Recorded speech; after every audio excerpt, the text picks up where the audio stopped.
Bonjour à tous et merci de m'accueillir aujourd'hui pour j'allais dire, ce rendez-vous annuel rituel presque, si, voilà, si je puis dire, où c'est toujours un plaisir pour, voilà, c'est pour mon prédécesseur et pour moi de venir voilà, m'exprimer devant vous et d'écouter voilà, et de partager sur ces sujets, en particulier du rôle des branches professionnelles. Évidemment, je suis très heureux d'ouvrir cette matinée qui va être très, très riche, très dense dans son contenu, comme ça vient de vous être rapidement rappelé. Et pour dire quelques mots en introduction, peut-être dresser quelques perspectives, mais d'abord revenir un peu sur une mise en perspective historique pas trop longue sur le rôle des branches. Je ne vais pas vous, voilà, vous assommer de bon matin avec des propos trop académiques là-dessus, mais quand même pour rappeler que, évidemment, la branche professionnelle dans le droit du travail occupe une place tout à fait singulière. On pourrait citer évidemment depuis la Convention d'Arras en 1891, qui avait pour objet de mettre un terme à la grève entre les syndicats de mineurs et les compagnies houillères du Pas-de-Calais, aux ordonnances de 2017. Beaucoup de chemin a été parcouru par les branches professionnelles qui se sont imposées progressivement comme le cadre de référence du dialogue social pour établir la loi de la profession et garantir un socle de droits sociaux communs à l'ensemble des salariés d'un secteur d'activité. Et puis depuis 1982 et les lois Auroux, s'est ouvert un nouveau cycle aussi qui a vu donner une place plus importante à la norme négociée par rapport à la loi, avec un glissement progressif de la notion de dérogation à la notion de délégation, puis celle de supplétivité. Et l'accord d'entreprise s'est vu reconnaître une primauté sur l'accord de branche, mais dans le même temps, et en particulier avec les ordonnances, la négociation de branche s'est vue confortée dans son rôle de régulation tout à fait essentiel, et à travers notamment le domaine privilégié, le domaine réservé de la convention collective. J'y reviendrai.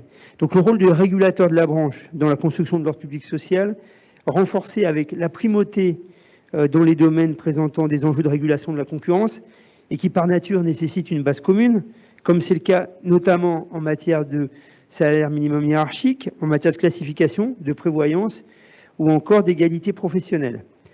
Et ce renforcement passe également par l'octroi de compétences nouvelles par les ordonnances de 2017, notamment pour réguler les contrats courts, sujet sur lequel le gouvernement est particulièrement attentif aujourd'hui.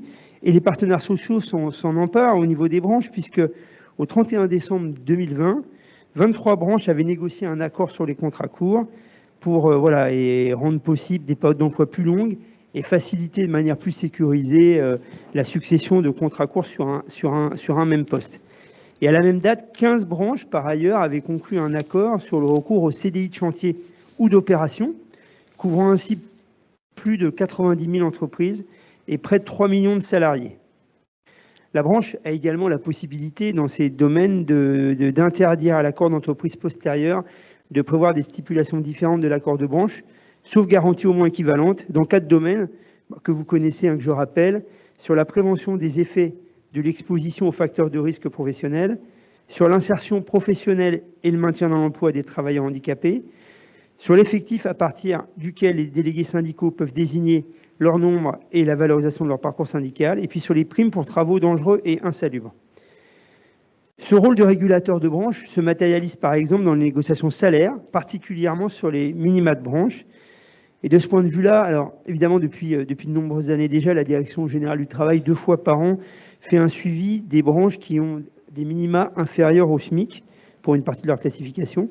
Et cette année, compte tenu des enjeux forts de pouvoir d'achat, il y a une vigilance toute particulière et une démarche de suivi particulièrement renforcée sur les branches qui avaient des minima inférieurs au SMIC depuis janvier 2021, avec un cycle de rencontres, notamment avec une trentaine de branches, voilà, qui fera l'objet d'une réunion de synthèse la semaine prochaine d'ailleurs avec les partenaires sociaux. Et puis ce rôle de régulation de la branche passe évidemment par la procédure d'extension, qui a un rôle évidemment essentiel pour uniformiser la couverture conventionnelle des salariés et des entreprises d'une même branche. Et sur ce sujet-là, pour rendre pleinement effective cette procédure d'extension, il y a une vigilance toute particulière du ministère sur les délais d'extension qui par moments ont pu être un peu longs et donc sur lesquels il y a eu des efforts très importants par les équipes de la DGT et nos collègues d'autres directions qui sont avec nous à l'instruction des demandes d'extension pour avoir des délais le plus tendus possible et plus rapides possible. Et puis enfin, sans prétendre à l'exhaustivité, peut-être sur les branches, un dernier mot sur la mission d'appui aux entreprises, notamment aux plus petites d'entre elles, car la branche et ses organisations professionnelles sont aussi des prestataires de services pour les entreprises et leurs salariés, en apportant expertise, conseil et soutien. Elles ont la possibilité de rédiger des stipulations adaptées à la situation spécifique des TPE. C'est le sens des clauses TPE. C'est aussi le sens des accords types de branches introduits par les ordonnances. Sur ce dernier point, si la négociation collective s'est développée en entreprise, des progrès restent à faire sur la couverture conventionnelle des petites entreprises. Et le ministère du Travail entend là-dessus, dans ces prochains mois, travailler avec les partenaires sociaux pour mieux faire connaître ces dispositifs, pour s'approprier les enjeux et les capacités de modulation et d'adaptation des accords aux enjeux des TPE. Un mot sur la négociation de branche pendant la crise sanitaire. Et puis après, je reviens un peu sur les perspectives futures. Sur la négociation de branche, ce qui est tout à fait remarquable, et en dépit du développement fort de la négociation d'entreprise ces dernières années, c'est que la négociation de branche se maintient à un niveau historiquement élevé, autour de 1000 accords conclus chaque année, ce qui démontre qu'il n'y a pas eu d'effet de vase communicant entre négociation d'entreprise et négociation de branche, comme certains pouvaient le craindre, ou certains affichaient une concurrence entre ces deux modes ces deux sources de droit conventionnel. La crise sanitaire n'a pas cassé cette dynamique. Et le dialogue social a été, de ce point de vue-là, un puissant levier de gestion de la crise sanitaire. On a eu plus de 150 accords conclus depuis le début de la crise sanitaire sur la gestion spécifique des conséquences de la crise en tant que telle, les conséquences sociales, économiques, organisationnelles, sur des sujets variés, mais sans surprise, sur la mobilisation de l'activité partielle, sur les mesures de prévention, sur l'aménagement du temps de travail, l'organisation des congés. Voilà, autant de sujets qui ont été fortement source de dialogue social pendant la crise sanitaire. Et puis dans les perspectives et dans les regards sur la question spécifique de la transformation du paysage conventionnel et la restructuration des branches professionnelles, pour dire on voit qu'un travail colossal a d'ores et déjà été réalisé. Sur 700 conventions collectives du régime général, parce qu'on a, au ministère du Travail, on a tendance à dire qu'on suit le régime général parce qu'il y a des conventions collectives qui sont spécifiques, notamment dans le secteur agricole, qui d'ailleurs font l'objet d'une compétence spécifique du ministre en charge de l'agriculture pour l'extension. Sur les 700 conventions du régime général, il n'en reste plus aujourd'hui qu'un peu moins de 230. Si on accepte les conventions territoriales de la métallurgie, qui sont en voie de regroupement dans le cadre des travaux démarrés déjà en 2016, c'est donc des travaux au très long cours, et si on met de côté les conventions ultramarines, où il y a des enjeux spécifiques qui nécessitent sans doute un traitement particulier. Donc depuis son lancement en 2015, le processus de restructuration des branches a concerné 465 branches, en particulier dans la phase 1, les branches qui n'avaient pas d'activité conventionnelle, et puis dans la phase 2, les branches qui couvraient moins de 5000 salariés.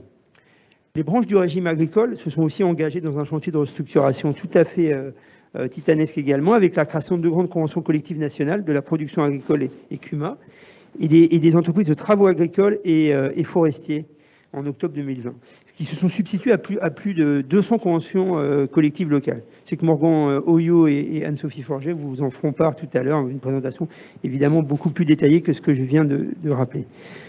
La crise sanitaire n'a pas permis d'aller aussi vite que l'on aurait souhaité sur ce chantier de restructuration des branches, parce que pour permettre à tous de faire face aux conséquences de la crise sanitaire, le gouvernement avait retiré de l'agenda social les discussions relatives à l'engagement de la phase 3 du chantier de restructuration des branches et les travaux de la sous-commission restructuration des branches de la CNNCEFP, pardon pour l'acronyme, ont été interrompus pendant toute l'année 2020 et le premier trimestre 2021. Mais cette période n'a pas empêché toute avancée, puisque des partenaires sociaux qui avaient engagé des travaux les ont poursuivis tout au long de la crise. Et on a eu donc certaines branches qui sont parvenues à conclure des accords de fusion dans la période pour permettre d'aller plus loin. Je pense par exemple à la boucherie et la poissonnerie en septembre 2020. Je pense à la fabrication de l'ameublement et à l'industrie du panneau à base de bois en mai 2021. Et puis d'autres, déjà engagés par un accord ou un arrêté de fusion, ont déposé le résultat de leurs travaux d'harmonisation conventionnelle. Et on sait que se mettre d'accord sur un champ c'est une étape très importante, mais la construction d'une nouvelle convention en tant que telle, c'est un travail bien plus lourd. Et donc, sur ce point de vue-là, j'ai quelques exemples. La production et la fabrication de papier carton en janvier 2021, qui ont remis leur accord d'harmonisation, ou la presse en région en août 2021. Et puis, les arrêtés de représentativité du nouveau cycle que nous sommes en train de prendre sur le champ fusionné de ces branches, s'étant rapproché au cours des dernières années, matérialise aussi les nouveaux tours de table de négociation. Et c'est aussi une des conséquences de ce processus de restructuration que de concentrer aussi, de regrouper les acteurs qui dialoguent. Alors évidemment, le chantier de restructuration des branches conserve son ambition. Évidemment, aujourd'hui, n'est pas achevé. Il y a le premier objectif d'un paysage conventionnel autour de 200 branches qui avait été inscrit dans la loi d'août 2016, rappelé dans les ordonnances, et on passe d'être atteint. Beaucoup de défis restent à relever pour aller plus loin. Alors, je pense notamment à des chantiers qui sont d'ores et déjà en discussion, notamment sur la restructuration des branches ultramarines, où en fait il y a des vides conventionnels assez importants. Et l'un des leviers aussi, je ne l'ai pas dit, du processus de restructuration, c'est bien celle aussi d'améliorer la couverture conventionnelle des salariés. Et voilà, il y a des vides conventionnels, notamment outre-mer. Et puis, globalement, à un moment où la pression politique ou l'agenda politique sur le sujet est moins fort, moi, il me paraît important aujourd'hui de souligner que l'ensemble des acteurs qui s'interrogent sur les leviers ou les opportunités d'aller plus loin, de se rapprocher d'autres branches pour lesquelles il y aurait une cohérence, une rationalité forte de travailler ensemble, de les encourager à le faire, en partant du principe, je crois qu'il y a une conviction forte au ministère du Travail, que c'est le paysage conventionnel, il sera d'autant plus cohérent, le dialogue social de branche sera d'autant plus efficace que les périmètres qui auront été arrêtés dans le cadre de ce chantier de restructuration des branches aura fait l'objet en réalité d'accords entre les partenaires eux-mêmes, puisque c'est évidemment quand ils sont placés au cœur du dispositif et de la transformation qu'ils sont plus à même de trouver les réponses les plus adéquates. En tout cas, pour le ministère du Travail, c'est toujours évidemment bien plus rationnel, bien plus efficace de privilégier la voie d'accords négociés, comme beaucoup d'acteurs s'y sont engagés et comme beaucoup d'acteurs s'y engagent encore maintenant, puisqu'on a encore régulièrement des questions sur des projets qui sont en cours. Voilà, donc tout ça pour dire que les travaux doivent se poursuivre sur ce sujet-là, sans contrainte d'agenda particulière, mais avec ce présupposé que c'est par le dialogue et un petit peu dans un climat apaisé et d'échange qu'on pourra continuer à avancer sur ce sujet-là. Sachant qu'aujourd'hui, on a encore un paysage, en particulier dans certains secteurs, trop éclaté et que donc on a la possibilité d'avancer et je vous invite à le faire. En tout cas, le ministère du Travail sera là pour accompagner les partenaires qui s'interrogent sur ces sujets-là, pour répondre à vos questions et puis accompagner le processus dans le cadre des responsabilités qui sont les nôtres. Merci à tous. Merci beaucoup.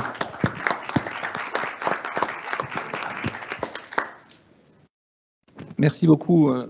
Je vais juste faire la transition. Donc, merci beaucoup, Pierre Hamin, d'être venu, de nous avoir honoré de votre présence. On était ravis d'entendre. Alors, j'ai noté quelques expressions: cohérence, rationalité, dialogue social plus efficace, réponses les plus adéquates. C'est ça l'objectif. Et je pense que dans la différentes séquences de branches auxquelles on va procéder dorénavant, on va pouvoir illustrer ce propos. Alors, avant de passer à la séquence de branches, la première séquence de branches, suite à l'intervention de Pierre Hamin, avez-vous des questions? Y a-t-il des questions sur le fil de discussion? Y a-t-il des questions dans la salle? Pour votre information, nous sommes dans nos locaux près de Bercy, 151 rue de Bercy. On est une quarantaine dans l'amphithéâtre, en respectant les consignes sanitaires. Et vous êtes actuellement 175 connectés, donc à suivre. Et sur le fil de discussion, vous avez la capacité de nous poser des questions et on suit ça de très près. Dès que vous avez des questions, n'hésitez pas. Voilà. Donc, y a-t-il des questions dans la salle? Voudriez-vous réagir sur la première intervention de Pierre Hamin? Voilà, c'est le matin, c'est normal. Oui, je vous en prie, prenez le micro, Maître Soré. Merci beaucoup pour ce panorama et surtout cette perspective qui intéresse vraiment tous ceux qui nous écoutent de loin ou de près. J'avais une question sur les éléments constants du législateur. Une loi qui était intéressante sur certains angles, certains aspects de la négociation interbranche aurait dû être votée au Parlement en 2020. vous n'en avez pas parlé, c'est que peut-être vous estimez qu'elle n'est plus absolument indispensable, ou est-ce qu'elle va se retrouver dans un agenda? Je pose ces questions parce que des fois, les partenaires préfèrent, dans une approche volontaire, être en négociation avec des CPPNI qui ne vont pas être dans un acte de fusion disparaître, mais au contraire opérer ce rapprochement à partir d'une démarche interbranche. Je pense que vous évoquez le projet de loi portant diverses dispositions d'ordre social qui était inscrit, qui est toujours inscrit à l'ordre du jour du Parlement, mais dont l'inscription à l'ordre du jour a été reportée. Je pense que ce projet de loi, il avait vocation à être un point d'accroche pour la phase 3 du processus de restructuration, enfin pas uniquement, mais notamment pour être le point d'accroche à la phase 3 du processus de restructuration des branches, que le gouvernement, en juillet 2020, a décidé de ne pas enclencher dans les conditions, en tout cas, qui étaient celles qui avaient été initialement envisagées, partant du principe que mettre une contrainte d'agenda très stricte sur un sujet, alors que l'agenda social était, par exemple, par ailleurs, très, très mobilisé par la gestion de la crise sanitaire, était évidemment pas très rationnel, et qu'il valait mieux laisser ceux qui voulaient avancer continuer à avancer, mais permettre aussi au plus grand nombre de consacrer l'énergie nécessaire à la gestion de la crise sanitaire et de ses conséquences économiques et sociales. Donc voilà, à ce stade, le projet n'est pas inscrit à l'ordre du jour. Les mesures qui étaient ont sans doute encore une pertinence si on ne les avait pas inscrites dans un projet de loi par hasard. Elles reviendront d'une manière ou d'une autre sans doute plus tard. Mais le mot général, c'était bien celui du coup de laisser du temps au temps et de ne pas rentrer sous cette phase 3. C'est pour ça que le sujet n'est pas allé plus loin. Très bien. Monsieur Ramin, est-ce que... Alors, vous êtes très célèbre, en fait, dans notre monde, vous savez, par un rapport. Il y a eu le rapport Ramin, le célèbre rapport Ramin. C'est incroyable. Hein. Pour nous, dans notre milieu, en tout cas, je parle au nom des institutions paritaires, on a lu attentivement. Est-ce que vous avez des écarts entre ce travail incroyable que vous aviez fait à cette époque-là et maintenant? Quel écart vous pourriez dire entre le moment où vous avez fait ce rapport et aujourd'hui? Je sais pas ce que vous entendez par écart. Ce qui est certain, c'est que les circonstances ont quand même radicalement changé. Parce que les travaux que j'avais engagés en 2019 étaient dans un contexte, je dirais, social très, très différent. Donc, je veux dire, on avait, dans le cadre d'un agenda qui avait été fixé par la mission qui m'a été donnée à l'époque par la ministre du Travail, qui était très contraint et très volontariste. Donc voilà, les circonstances ont radicalement changé de ce point de vue-là. Après, je pense que la conviction générale qui m'habite, qui est la mienne, mais qui est, je pense, plus largement celle de beaucoup d'observateurs du dialogue social et des branches, c'est que le processus de rationalisation qui a été engagé a été colossal, ce que je rappelais dans mon intervention. Il demeure malgré tout des domaines où le processus de rationalisation ou de rapprochement n'est pas totalement allé jusqu'au bout. Donc il y a encore des travaux à faire. Quand je dis aller jusqu'au bout, c'est pas aller au bout, c'est pas la magie du nombre. Hein. Je pense que la magie du nombre, c'est pas ça qui est important. Ce qui est important, c'est la rationalité du paysage pour couvrir l'ensemble des salariés, améliorer la couverture conventionnelle, je le rappelais. Rationalité aussi pour rappeler que la convention collective, c'est la régulation de la concurrence dans un secteur. Donc il faut que les entreprises qui exercent sur un même marché autant que possible soient soumises aux mêmes règles et donc au même cadre conventionnel. Et ça, c'est un enjeu fort, d'ailleurs qui peut parfois aussi amener historiquement à des changements, parce que les marchés peuvent aussi parfois évoluer de ce point de vue-là. Et puis rationalité aussi pour permettre aux partenaires sociaux d'exercer leurs responsabilités. Je pense notamment au rôle essentiel des fédérations professionnelles d'accompagnement de leurs adhérents, parce qu'on sait qu'il y a quand même il ne faut pas forcément être grand pour faire une offre de service importante vis-à-vis de ses adhérents, mais si on n'a pas un certain seuil critique, parfois on fait plus du témoignage que de l'offre de service à l'égard de ses adhérents, alors qu'il y a quand même un rôle très important, notamment je parlais des TPE et des PME dans l'accompagnement de ces entreprises qui n'ont pas de... C'est très difficile pour elles d'avoir une politique RH propre, et donc c'est au cadre de la branche aussi de jouer ce rôle-là, dans la notion de supplétivité qui est importante, c'est-à-dire les entreprises qui ont les moyens de faire, évidemment, le dialogue social d'ailleurs leur donne cette marge de manœuvre, mais pour beaucoup d'acteurs, pour beaucoup d'entreprises, à la fois la convention collective, mais également la politique de la branche en matière, par exemple, d'emploi et de compétences, en fait, c'est pas l'entreprise qui l'a fait, c'est la branche. Et donc, de ce point de vue-là, il y a des notions de seuil critique qui trouvent qui trouvent leur pertinence et leur place. Parfois d'ailleurs, ce que j'avais indiqué dans le rapport que vous mentionniez, parfois ça a même commencé par là. Je pense par exemple dans les industries agroalimentaires, c'est la constitution d'un OPCA commun à l'ensemble de ces industries maintenant il y a longtemps, qui a permis aussi de préfigurer un rapprochement de certaines des branches du secteur.